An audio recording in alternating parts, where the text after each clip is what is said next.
Belleau Wood, France, June 15, 1918.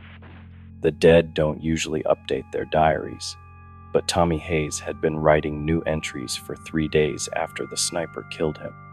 I am the War Maestro, and tonight I bring you a tale from the bloodiest corner of the Western Front, where Marines discovered that some betrayals cut deeper than German steel. In the Devil Dog's playground of Belleau Wood, Private Marcus Chen learned that the most dangerous enemies aren't the ones shooting at you from across no man's land. They're the ones who already know your sister's name. The Battle of Belleau Wood had been raging for 2 weeks, and the 4th Marine Brigade was earning its reputation one bloody yard at a time.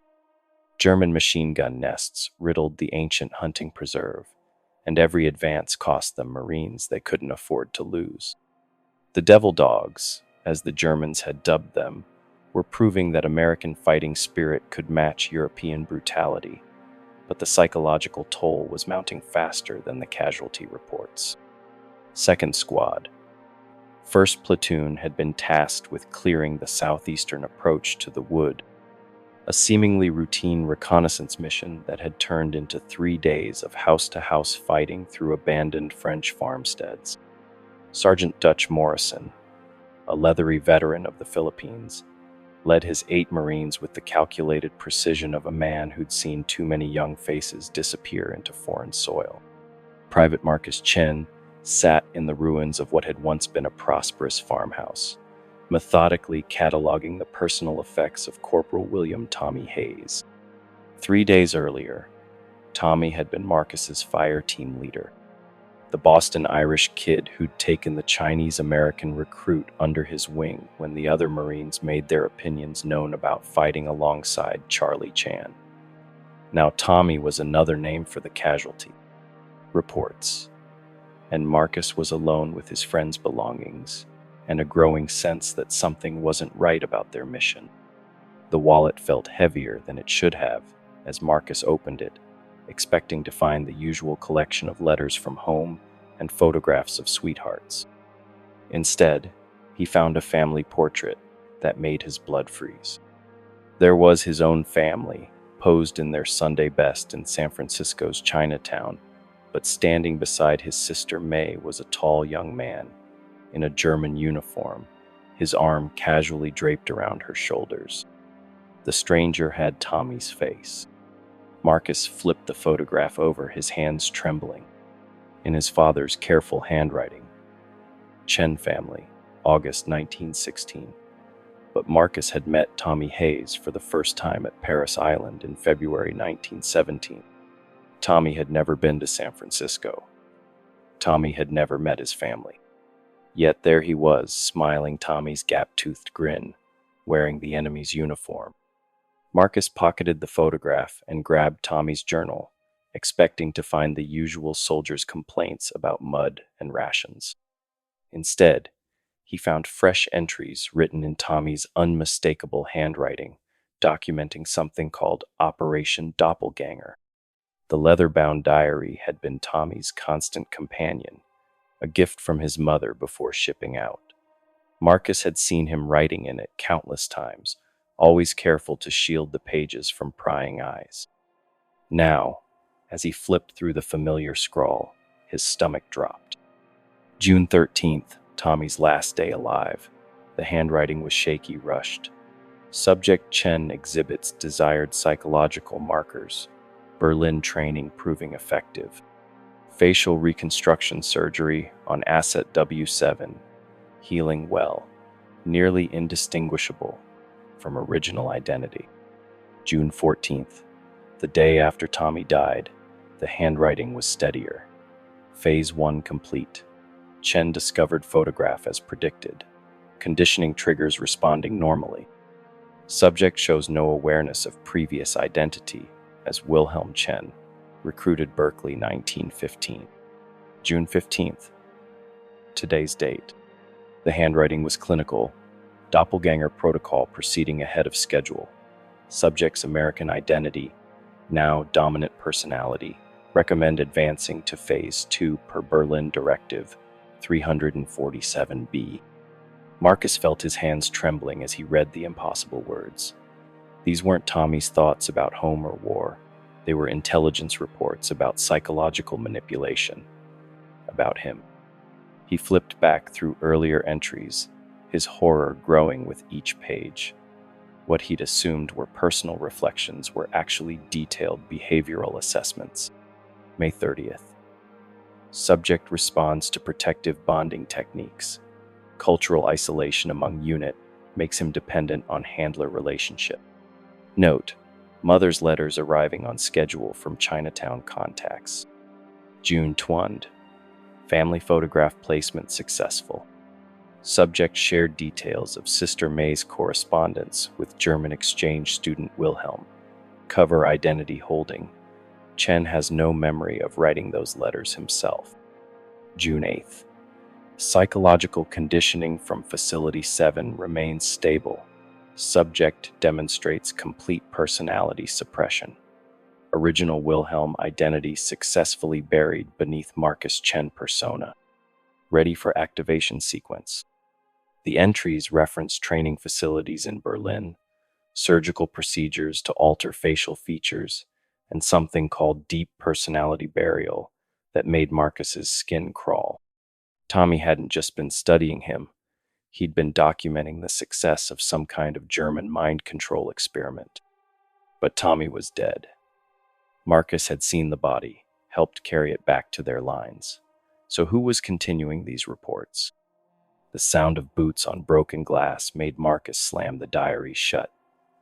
Sergeant Morrison appeared in the doorway, his scarred face unreadable. Still cataloging Hayes' effects, Chen.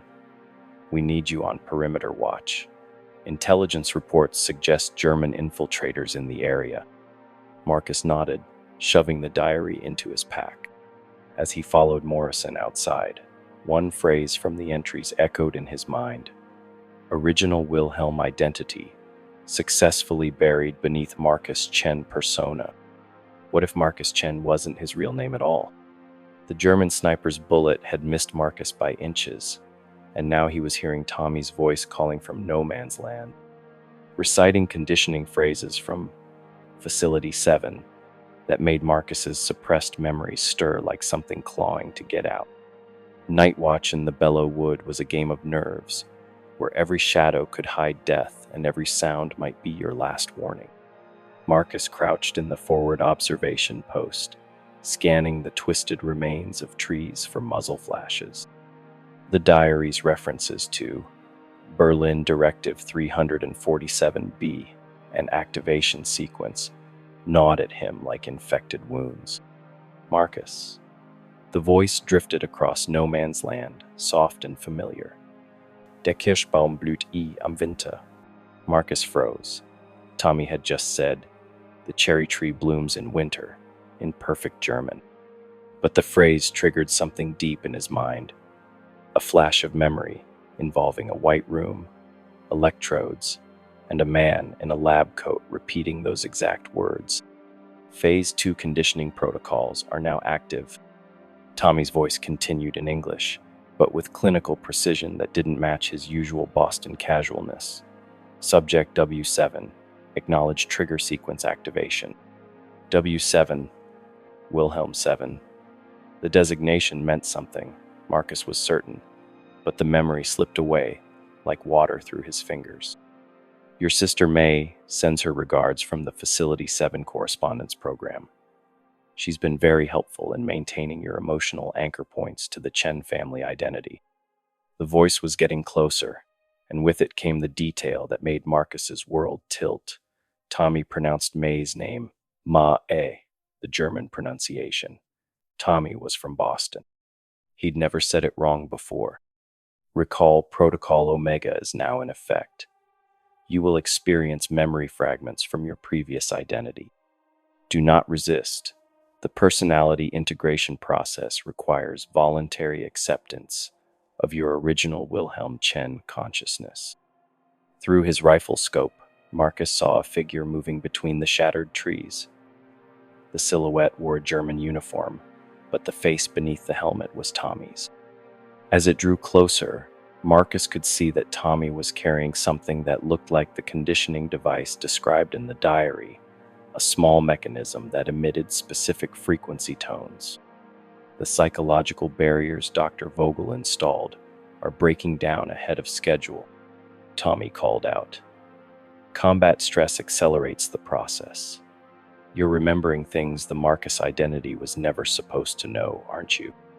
Marcus's hands shook as fragments of suppressed memories surfaced. A laboratory in Berlin, months of conditioning sessions, surgical procedures, learning to speak English with a perfect American accent. The Marcus Chen persona, fighting to maintain control, while something deeper and older struggled to resurface. Time to come home, Wilhelm. Your real mission is just beginning. The Tommy figure raised the conditioning device, and Marcus heard the specific tone frequency that Dr. Vogel had used to induce personality switches. Even from 50 yards away, the sound made his vision blur and his sense of identity waver like smoke in the wind. Marcus pulled the trigger, but when the smoke cleared, he was staring at his own reflection wearing Tommy's face, and the broken mirror in his hands was covered in blood that wasn't there moments before. The shot had echoed across no man's land like thunder, and Marcus knew every German within a mile would have heard it. He'd aimed center mass at the Tommy thing approaching his position, but the figure had simply vanished between one heartbeat and the next, leaving only empty ground and the acrid smell of cordite. Heart pounding, Marcus scrambled back toward the main trench line, expecting return fire at any moment. The German voices had fallen silent, which somehow felt worse than their whispered conversations. He slid into the communication trench and made his way back to the command post, where Sergeant Morrison was studying a map by candlelight. Chen, report. We heard shooting. Contact front, Sergeant. Single hostile, approximately 50 yards northeast of observation post 7. The lie came easily, almost automatically. Marcus couldn't explain what he'd really seen without sounding like he'd lost his mind. Morrison nodded, making a note on his map. Any casualties? Negative, Sergeant. Target disappeared before I could confirm the kill. As Morrison continued his paperwork, Marcus noticed something that made his skin crawl. On the sergeant's desk, partially hidden beneath tactical reports, was a personnel file with Marcus's photograph clipped to the front. The file was thick, much thicker than a standard service record should be. Marcus excused himself and made his way to the makeshift latrine area, where a broken mirror hung from a rusty nail driven into a shattered tree trunk. He needed to splash water on his face, needed to think clearly about what was happening to him. But when he looked into the cracked glass, Tommy's face stared back at him. Not a hallucination or a trick of the light. Tommy's features had replaced his own reflection completely. The gap-toothed smile, the Boston Irish features, even the small scar above the left eyebrow that Tommy had gotten falling off his bicycle as a kid. Marcus jerked backward, and the reflection moved with him, perfectly synchronized. He raised his hand, and Tommy's hand rose in the mirror. He opened his mouth to scream, and Tommy's lips parted in silence. Then he noticed his own hands. Still Asian, still his own. But when he looked down at his uniform, he saw something that made his blood freeze. Pinned to his chest, where his Marine Corps insignia should have been, was a small German iron cross. Marcus looked back at the mirror. His own face had returned, but now he was wearing a German uniform in the reflection. And behind his reflected image, standing in the shadows, were 3 other Marines from his unit: Williams, Rodriguez, and Patterson. They were all wearing German uniforms too, and they were all smiling Tommy's smile. The mirror cracked down the middle with a sharp snap, and when the pieces fell away, Marcus saw his own terrified face again. Asian features, Marine uniform, no iron cross on his chest. But in his pocket, Tommy's diary was warm against his ribs, and he could swear he heard the sound of a pen scratching across paper. Marcus found the German intelligence folder marked Operation Doppelganger, field test results, and his own signature was at the bottom of every classified document inside, written in perfect German script. The sergeant had left his quarters unattended for the first time in days, called away to a sudden conference with the company commander. Marcus knew he had minutes at most, but that thick personnel file and the diary's references to Berlin Directive 347B demanded investigation. The folder was wrapped in oilcloth beneath Morrison's bedroll. The cover bore the insignia of the German Psychological Warfare Division and a classification stamp, Streng Geheim, Facility 7 Experimental Program. Inside were detailed operational plans that made Marcus's blood freeze. The first document outlined the selection criteria for Operation Doppelganger: Chinese, American university students studying abroad, preferably with family ties that could be leveraged for long-term cover maintenance. Wilhelm Chen had been recruited at Berkeley in 1915, underwent 18 months of conditioning at Facility 7 outside Berlin, then received surgical modification to match the appearance of Marcus Chen, 2 a real Marine who had died in a training accident. The psychological conditioning protocol was horrifyingly detailed. Subjects underwent personality burial through drug-induced hypnosis, creating dominant American identities while suppressing their original German-trained personalities. Activation triggers could restore their true training when missions required it. Marcus found his own psychological profile, written in clinical German with English translation attached. Subject W7, Wilhelm Chen, demonstrates exceptional adaptation to deep cover protocols. American personality fully integrated. Shows genuine emotional attachments to unit members. Recommend exploitation for operational cover. Each page bore his signature in German. Wilhelm Chen, Abteilung für psychologische Kriegsführung.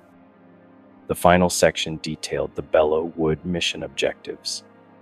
Field test deep cover conditioning under combat stress. Eliminate witnesses to program. Assess subject loyalty to American versus German identity when activation sequence is triggered. At the bottom was a roster of active doppelganger assets embedded in Allied forces. 23 names, all with American identities, all originally recruited from immigrant communities. The program had been running for 3 years. Marcus heard Morrison's boots approaching. He quickly rewrapped the folder, his mind reeling. According to these documents, he wasn't just a German spy. He was part of an experimental program to create undetectable deep cover agents who genuinely believed they were American soldiers. As Morrison ducked into the dugout, his eyes went immediately to the disturbed bedroll, but instead of anger, his scarred face showed something like sympathy. The headaches have been getting worse, haven't they, Wilhelm? The memory fragments bleeding through. Morrison's voice carried a slight German accent now. It's time to remember who you really are. Morrison activated the conditioning device, and Wilhelm Chen's buried memories exploded back to life. 18 months at Facility 7, surgical reconstruction, and the horrifying realization that Marcus Chen had been a carefully crafted lie from the beginning. Activation sequence Omega 7, Morrison said in perfect German, holding the pocket watch-like device that emitted a specific frequency tone. Subject Wilhelm Chen, respond. The sound triggered something deep in Wilhelm's brain, like a key turning in a lock he'd forgotten existed. Memories flooded back in waves. The recruitment at Berkeley by a professor who wasn't really a professor. The ship to Germany. The underground facility outside Berlin where German psychologists perfected their doppelganger protocol. You volunteered initially, Morrison continued, his American accent completely gone now. Angry at anti-Chinese sentiment in America, convinced that Germany offered a better future for people like us. The conditioning was voluntary at first. Wilhelm remembered now, Dr. Heinrich Vogel explaining the procedure, how they would suppress his German-trained identity and layer an authentic American personality over it, complete with fabricated memories and emotional attachments. The surgical modifications to match a real Marine Corps casualty's appearance.